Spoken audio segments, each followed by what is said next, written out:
This video covers part 3 of chapter 18, which is planning studies. So first we're going to talk about the sample size for confidence intervals.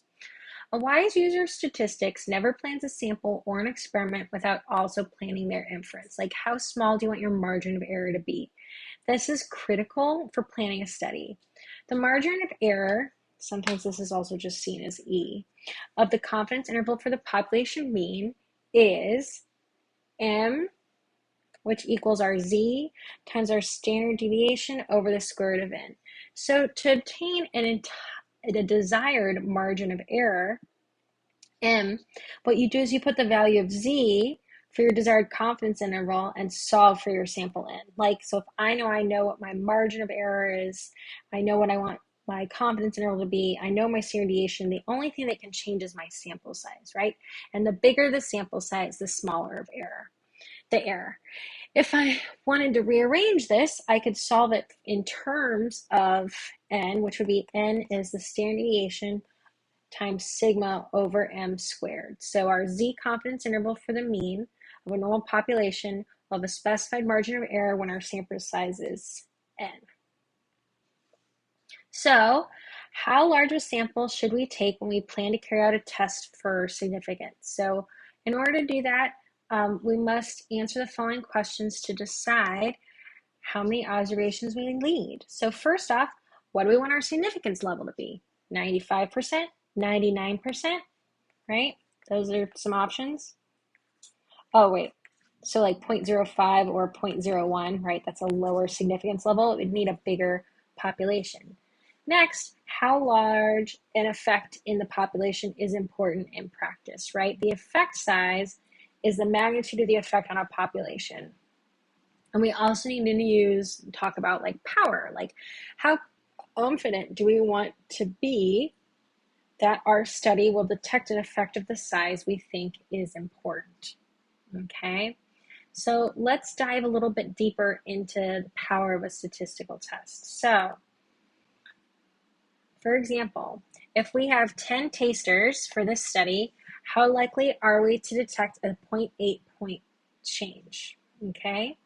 So here we have we're requiring a 0.05 significance level, so alpha is 0.05, and that's enough protection against declaring there's a loss in sweetness when in fact there's no change if we look at our entire population. Our alternate hypothesis is that mu is greater than 0, right? A mean sweetness loss of 0.8 on the 10-point scale will be noticed by consumers, so it is important in practice because remember, if you remember this sample, which I don't think they're telling you, this would be a 2 standard deviation change. It's 0.04 is our standard deviation. So this would be 2 standard deviations above the mean. So what we find, mu is greater than 0, right? We find our power would be 81.2%, right? Our confidence interval test will detect the mean loss of 0.8 in the population of all tasters is 81%. So the power of a test against a specific alternative is the probability the test will reject our H0, right? That's what the power is at our chosen alpha. So for example, a match per test for loss of sweetness, the bigger the difference, the greater the loss of sweetness. And we know that the sweetness loss scores vary from scorer to scorer with a standard deviation of 1. And to see whether there is a loss in sweetness, we test when our mean is 0 or our mean is greater than 0. Because if our mean is greater than 0, then there is a loss in sweetness because a positive number is assigned to loss of sweetness. We looked at this example in chapter 17. So, example using software. Now we ask the software, if there were a 0.8 change, how many tasters would be required for us to be 90% confident in that change? So requiring the significance level at the 0.05 is enough protection against declaring there's a loss in sweetness, even though we're looking for a 90% confidence interval. A mean sweetness loss of 0.8 on the 10-point scale will be noticed by consumers, so it's important. And so the output at the right gives us the various sample sizes required for us to be 90% confident, right? That's our target power. That will detect a mean loss of 0.8 in all the tasters.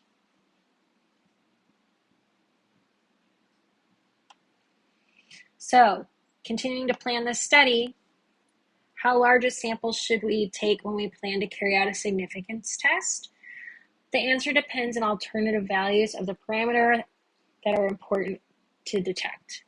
So the following guidelines help affect the answer to the question, how many observations do I need? So if you insist on a smaller significance level, such as 1% rather than 5%, you have to take a larger sample. So the smaller the significance level, the larger the sample. A smaller significance level requires stronger evidence to reject the null hypothesis.